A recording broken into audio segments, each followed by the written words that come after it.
Hey there, horror movie tea sippers. The following podcast episode will contain spoilers for the movie we are about to review.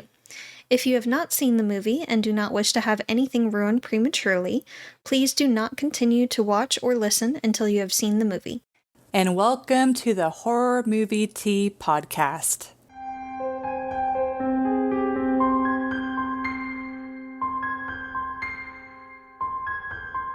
Today we are covering The Voices, which came out in 2015, surprisingly. And I'm pretty sure this was a Carrie or V request. Pretty sure it was V. One of the two. Thanks for the request, whoever it was. Appreciate it. But before we go into the review, let's grab our cups and talk about tea. So today, using my Please Don't Kill Me mug. Sugar, I had to mix it a bit. Are you done? Yes.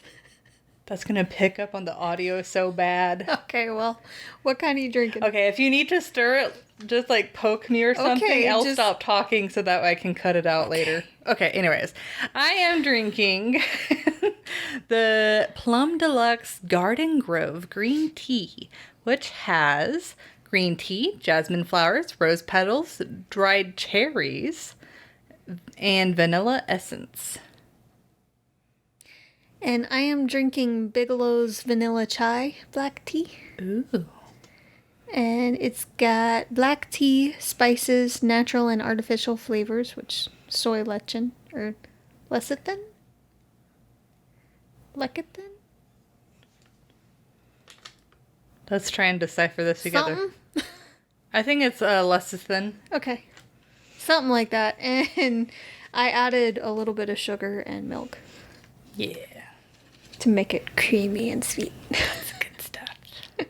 I can never, make a good chai latte with milk. I feel like you almost have to steep it halfway through the water and then halfway through the milk. Every time I make it, I always water it down too much, and then I'm sad. It's a hard balance. I probably should have added a little bit more milk, but I didn't want to without heating up the milk itself, which is a process, and we didn't have time for that today. Yeah.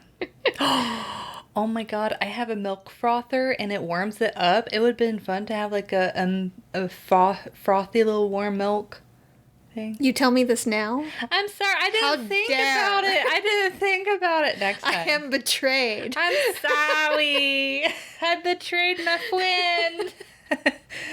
Anyway. Yes, but thank you so much, Plum Deluxe, for allowing us to continue to do what we love. And, of course, for our lovely tea sippers out there, brew yourself a cup of tea, sit back, relax, and we hope you enjoy the review. So for the summary, I'm excited about this one. So, I need to stop doing the little, anyways, stop it. Anyway. The summary. Jerry is a chipper guy working at a bathtub factory. Or is it a toilet? I thought it was a toilet. It's bath fixtures. Bathtub and fixtures. Bath fixtures factory with the offbeat charm of anyone who could use a few friends. Yeah, it was Milton Faucet and Fixtures. Factory, yeah. With encouragement from his I can talk eventually. One day. If you need me to read it. No, I'm good. I'm good. The more I talk, the better I get. Continue. Speech impediments. Anyways. With encouragement from... Just reminding you. I was literally about to start. Woman, let me. Then get to it already. Well, you're the one preventing me from continuing. I was literally about to open my mouth and speak, and you're like, with encouragement. You're not being very encouraging. You paused way too long. Anyways, with encouragement from his court-appointed psychiatrist, he pursues his office crush. But their relationship takes a sudden murderous turn after she stands up for a date. Guided by his evil talking cat and benevolent talking dog, Jerry must decide whether to keep striving for normalcy or indulge in the sinister. Thank you, IMDb. I did tweak it a little bit, but yes. So for entertainment, this is the very first time, surprisingly, that I had ever seen this movie. And I had heard nothing but good things about it. And I can see why. So I would personally rate this a 7.5. It's one of those movies, like, it's a really good, oddly fun, but disturbing movie. But you kind of have to be in the mood to watch it. At least for me. Like, I don't... It's disembodiment and murder and stuff. Like, I have to be in the right mood for it. Especially whenever... She's not a gore person. Especially whenever it's, like, taken to that light-hearted. Yeah. Like, crime documentaries, I can watch those all day, every day. I can go to sleep with that. But whenever a movie is like, oh, let's make it lighthearted, I don't know. It's just like the contrast of like light flowery to like death and gore. I don't know. But yeah, it's like, it's just a weirdly lighthearted movie with just a lot of messed up scenes. It's definitely not a movie for everybody. But it is, I like some of the things that they do. Like, for example, whenever he takes his pills and then he wakes up and it's just like, you see the reality of what actually is happening. And I think that's really smart of them, because it's like, at first you're like, why the heck is it like so happy-go-lucky? But you realize that, you know, they're filming from the perspective of this character. So it's a way to like tell the audience that without like dumbing it down. And of course, compliments to how they portrayed Mr. Whiskers. It's so accurate. But it's like, you know, they're not all cats are like that. I know my sweet little Navi baby, she wouldn't do that. But except around feeding time. Yeah, but then she just like screams. She's just like, food. But it was just, Mr. Whiskers definitely like was one of the best characters in the movie. Yes. It was just so great. Yes. It does seem like they don't outright state what he has, but it sounds like he might be schizophrenic with possibly like bipolar. I know I was reading some other people's take, and they think that he may have some OCD tendencies and maybe some dissociative identity disorder, but they don't explicitly say, so it's really up to breaking down with the viewer. And the problem with a lot of like mental health disorders is there's a lot of overlap between them. It's usually kind of a combo platter. Yeah, and also it's interesting because it's like, if you have one certain like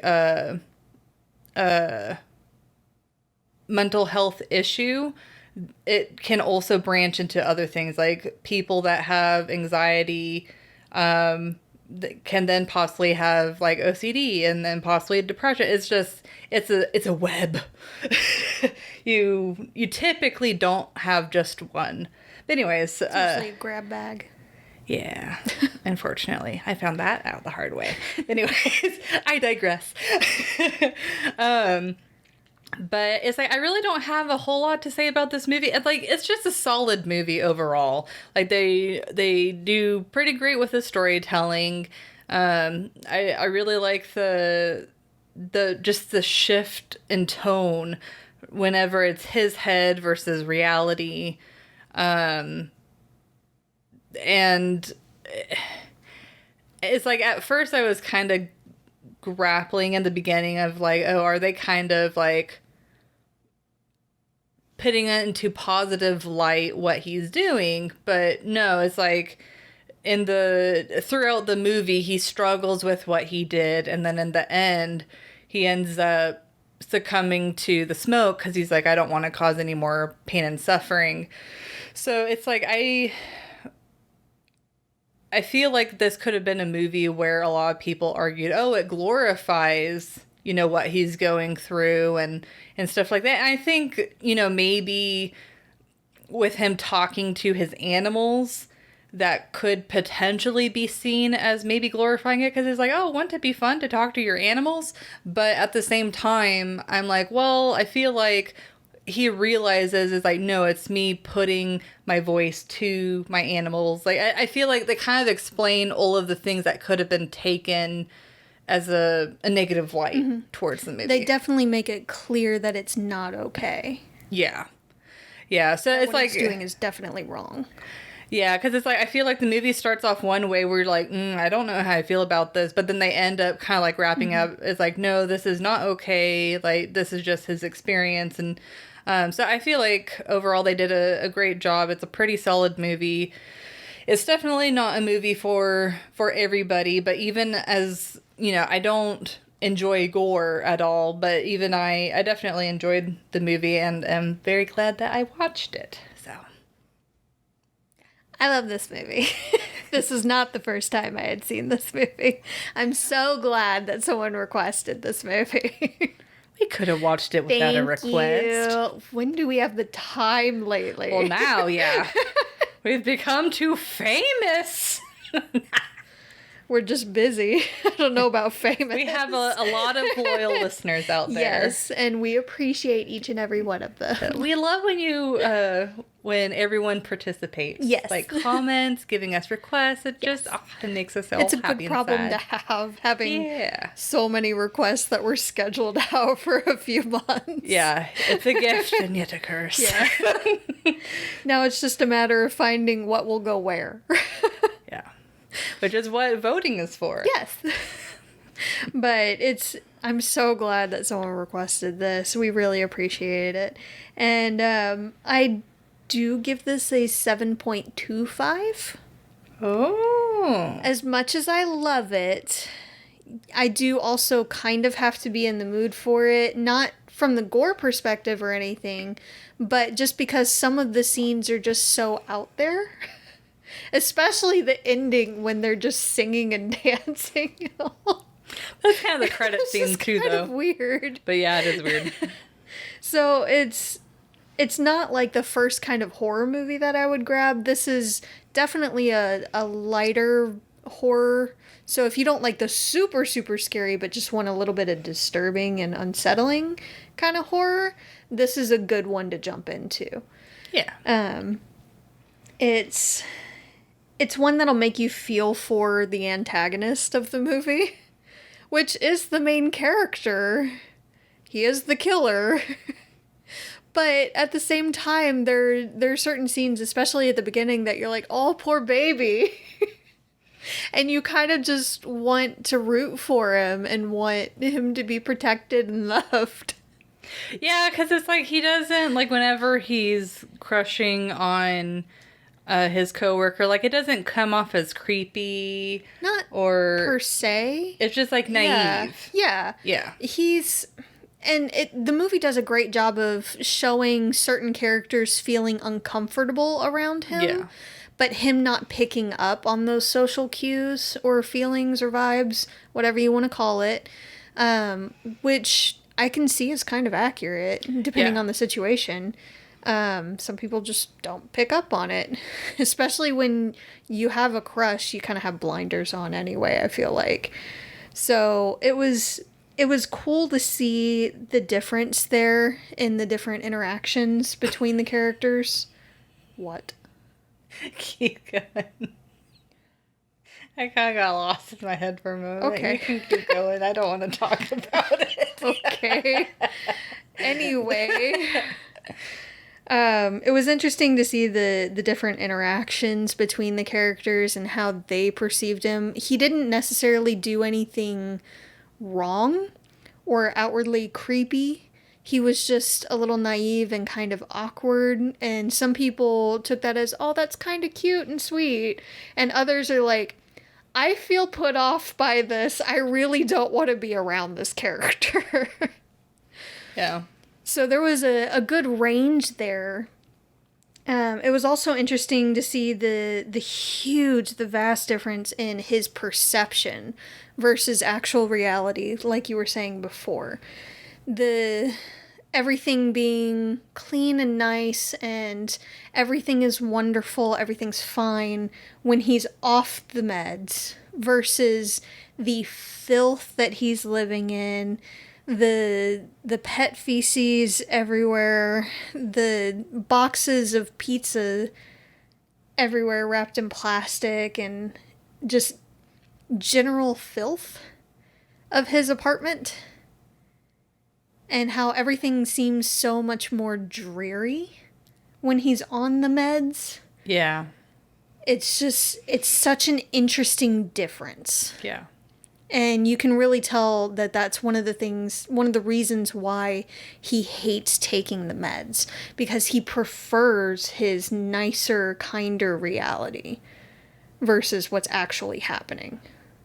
Yeah, and it's like, honestly, the fact that shows you the different dynamics, you can't blame him for that. Yeah, not particularly. He does mention also in a therapy session, like, the bad parts are really bad, but the high parts are beautiful and wonderful. And he would rather have those really low points so he can have those high points. And I really like that they express that in the movie. Not just verbally, but visually. Yeah. So. Yeah. Oh, your chai tea smells so good. So that's mostly what I have for entertainment. It's just a very fun movie. I love the disturbing scenes and the switch between his perception and what other people actually see and what's really going on. Yeah. And the horror of it whenever you see that, just a little glimpse of, and just knowing that it's there also. When you've seen the movie before and you know what's actually there, you're just like, ah. Well, even, like, whenever it flips, like, whenever it showed her head talking, but then when he took his meds, and then he's like, oh, there was clear decay. It's like, whenever she goes back to talking, you're like, he's literally just talking to a decaying head. Yes. Especially whenever he feeds her his cereal. Yeah. And you're just like, oh, he continued to eat after that. Yep. Mm-hmm. Yep. So it has some really good ways of making your audience very unsettled. Yeah, like it's cheery yet unsettling and disturbing. Yeah. They do it in such a light way that it makes it all the more unsettling because it's so light and they don't expressly say it. Yeah. So I really enjoyed that. I wanted to give it higher, I really did, but certain things in the realism took it down some. Of course. And it just, again, it's one of those that I have to be in a mood for. I still love the movie, and I love the animals in it, especially the cat. But it's not the definitive first one I would grab either. So, and it kind of requires more than one watch, really. Yeah, I'll watch it again for sure. So, that's what I got for entertainment. Okay. Well, I'm going to take a sip. I'm going to try not to move the spoon too much. Let me look on in horror and in anticipation. Okay. We may resume the show. Anyways, so for realism, this one was kind of hard because since you're like so in his head, it's hard to distinguish what's actually happening. But so I tried to do my best. But I would give this a 4. And the reason being is I think that this movie does a really good job in expressing what it's like to go through like mental health issues. And it's like for some people, it's like, yes, medication definitely can help and make your life better. But, you know, there are circumstances where, you know, some people would rather have those highs and lows. And then also the fact that it's not just about the fact that he's hearing voices. Like, there's multiple things going on. It's like, I like the way that they layer it. but it's like I tried to find articles. I was hoping to find an article where someone who previously or was struggling with schizophrenia or some sort of disorder similar to the one in this movie, I would be really interested to hear their perspective, but I couldn't find an article, unfortunately, on that. I couldn't even find an article that like a psychiatrist or psychologist wrote about this movie, which is a bummer because I would love to hear that kind of review for this movie. yeah, it's like I would love to hear their perspective on and if it actually is accurate, because I feel like it is important to have movies that address mental health, but it's also, I feel like, just as important to make sure that it's portrayed in an accurate fashion, and also in a fashion that is respectful. Yes. Which I think that this particular one, I don't know, I would consider it respectful. Maybe there's a perspective that maybe I'm not seeing. I mean, it's definitely an extreme view of it. Yeah. Yeah. But it's a movie. They're going to make it a bit more exaggerated. Yeah. So it's like, it's really hard to comment on that, but it's like, from what I know, it appears like it was fairly accurate. But as far as the things that weren't so accurate, like whenever they hit the deer and the fact that the deer like comes through the dashboard, it seems they are extremely lucky that neither one of them got like stabbed by the antlers or got like hurt worse than they did. Like, people will hit a deer and literally like die. Yeah. Because it's just this massive animal. It's like hitting another car where it's just like, it's just massive devastation and it can cause a lot of harm to a person. So it's like, I was just like, whoa, that was quite the coincidence. I was surprised that it wasn't flailing more. That's true. That's very true. And then its head like could have like hit them and injured them, and that's a huge issue oftentimes is at first they might be a little stunned, but they're also going to be extremely panicked and they're going to flail about. Yeah. So yeah, that just seemed a little bit more. I mean, I know stuff like that has happened before where it's like people hit a deer and they're able to walk away unscathed. It's plausible, it just seemed a little. Yeah, especially the way that it like went into the truck and stuff. And then also the biggest thing was him hiding the bodies. It's like, it doesn't really seem like he was trying that terribly hard. And the fact that he put them in boxes and you could see through that there's like toes and hand Fingers. Yeah, it's like it just seems like he wasn't really hiding his tracks very well. And it's like, if you're going through all of the effort to cut up a body, maybe go just one little extra inch and like,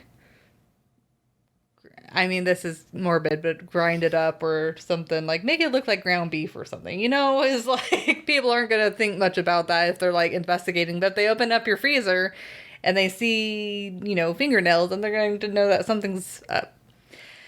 So I'm just surprised that he got away with it as long as he did.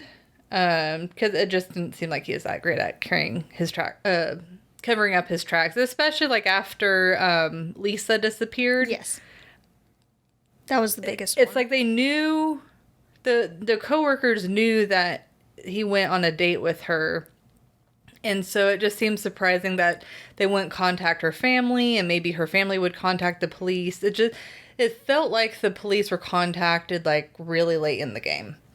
Because it's like, it's a missing person, and it's like, obviously that it made it seem like that wasn't her typical thing. So, you know, they would know that something was wrong. But anyways. And then I felt like the psychiatrist, I'm assuming psychiatrist, since he was put on meds. But whenever he kidnapped her, she did not seem very good at navigating the situation. No. Especially in the beginning, whenever she, like, very obviously grabs her phone to try and dial 911. Which first is like, if she's a court-appointed psychiatrist, I would think that since she deals with people that are potentially more dangerous, that she would have a panic button under her desk. But even if that wasn't the case, it's like she just very obviously grabbed it. And then once he kidnapped her, a lot of the time she'd just panic. She's like, I'm scared. And it's like whenever she is sitting on his truck and she was talking to him, giving him therapy, I felt like we're like, okay, now she's getting him on her side and she'll be able to, like, manipulate him and hopefully get out of the situation. But no, she then just goes back to panicking. Yeah. And it's like, you're a psychiatrist. It's like, obviously, you know, you're in a very high stakes situation. And maybe you should use all of your skills that you have to try and navigate out of that situation. Diffuse the situation. Yeah, it's just that... I'm like, man, She played that horribly. yeah. So I have doubts, but yeah, that's all I can really think of specifically. I'm sorry, I forgot. What did you rate it? I gave it a 4. Okay. Yeah, so, yep. Cool. That one wasn't me. Thank goodness you hadn't started talking yet. So I give it a 2. Oh, dang. Yeah. I do like this movie and I like the way they portray certain things, but the whole situation itself does not seem very realistic to me. It seemed like no one really knew the specifics at his job of the court-appointed psychiatrist or anything, like his background. I feel like they would have had extensive background checks like they normally do for many jobs. And maybe that's like a HR only type of... Yeah, but when people start going missing, and he's been connected to at least 2 of them, I feel like, you know, police would have been notified. Also, the police were almost nowhere in the movie. They were notified of the organs that were found, the remnants found by the hikers from the first victim, but there were no interviews at the workplace. You didn't see them anywhere looking over the car. You barely saw them on the news. And then they called the killer a serial killer after one victim, which makes 0 sense. You really comment. It drove me nuts. You're talking about this while we were watching the movie too. Yes. Like, he's not a serial killer. It made me so mad. One kill does not a serial killer make. Yeah, because then literally everyone would be a serial killer. Yes. Well, that's kill someone. That's not how it works. And technically speaking, he's not even technically a serial killer in the movie. Even after the 3 kills. He's technically a spree killer.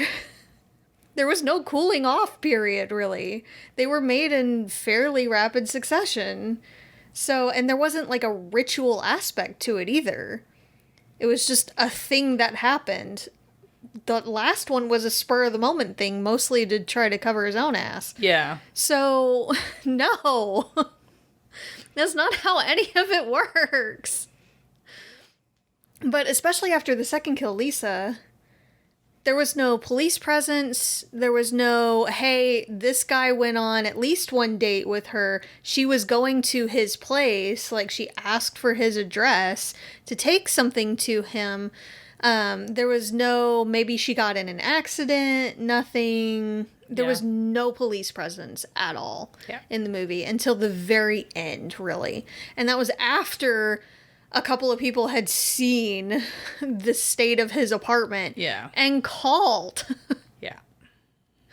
So it just did not make any kind of logical sense at all. I also don't understand why more people didn't feel put off by him. If his apartment was in that bad a state of filth, if nothing else, just from the pets, how did he not smell? That's what I was thinking. That's a big dog. Leaving messes everywhere. Yeah. And that smell gets in everything. Yeah, and I mean clothes, I mean they're very absorbent material.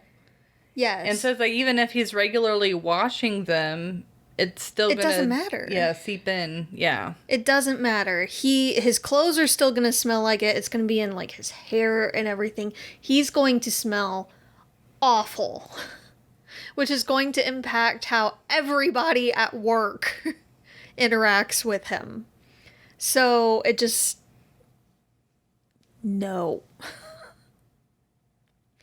Couple with that, the smell of the bodies that he's cutting up and that are rotting, because he didn't even put the body parts in the containers in a fridge or throw them away. He wrapped them in plastic cling wrap and left them on the counter. He didn't even put them anywhere. He left them on the counter. That's gonna stink very quickly. Yeah. All I can say is he's lucky that he lived on his own. Yes. Because if he lived in an apartment, he would not have gotten... Oh, no. No, someone would have noticed the smell from just the animals very quickly. Yeah. And he would have been reported and probably thrown out. So he was very, very lucky that he lived on his own. We're not sure of the situation. They didn't really explain it. I'm surprised that there weren't home visits. If there's court-appointed psychiatrist visits and check-ins at work, how are they not checking in with him at home to see the state that he's living in and making sure that he is able to take care of himself with any kind of competency? That's very true. I didn't think about that. We should have looked that up. Dang it. It just made sense that they would have someone check in on him at least once and mention that, you know, it's great that you have a pet. It's good for your mental health. I'm sure it helps you get more exercise and be out, get fresh air, have that companionship. But if you can't take care of the animal, then you shouldn't have it. Because you're doing a disservice to both you and the pet at that point. Yeah. So, no. So, the movie's not very realistic in the biggest ways to me. Like, just the timeline of events and how the different characters would have interacted with him smell-wise, if nothing else. Everything else was great, and the movie itself, again, was very, very entertaining. I just feel like the realism kind of dove off a cliff a little bit. Yeah. Oh, also, the old house that his mother was in, that died in, I feel like it would have been in more of a state of disrepair. And I'm wondering why he didn't just live there. Yeah, that's true. So, you know, and now that I think about it, you know, I forgot the access panel that he went down from his bathroom. Oh, the gas line. Yeah, it's like a little bit convenient that there's Yes. a gas line for someone to step on, and then the whole thing blows up. Yeah. But then also, man, now it's like... Okay. Once you start really looking at it, you can poke holes in so much. I'm revising my rating down to a 3. Yeah. But So, there's something else I thought of. I can't remember. Yeah, it's like Lisa, like, why didn't she go down the access panel when she locked herself in the bathroom? She didn't know about it. She thought it was just a vent. That's true, but it's like, wouldn't you try and at least open it? Not necessarily. She was looking for an immediate weapon, not necessarily an escape route. She didn't see an immediate escape route. She was at least smart by finding a weapon. Until she dropped it. Yeah. Yeah. So.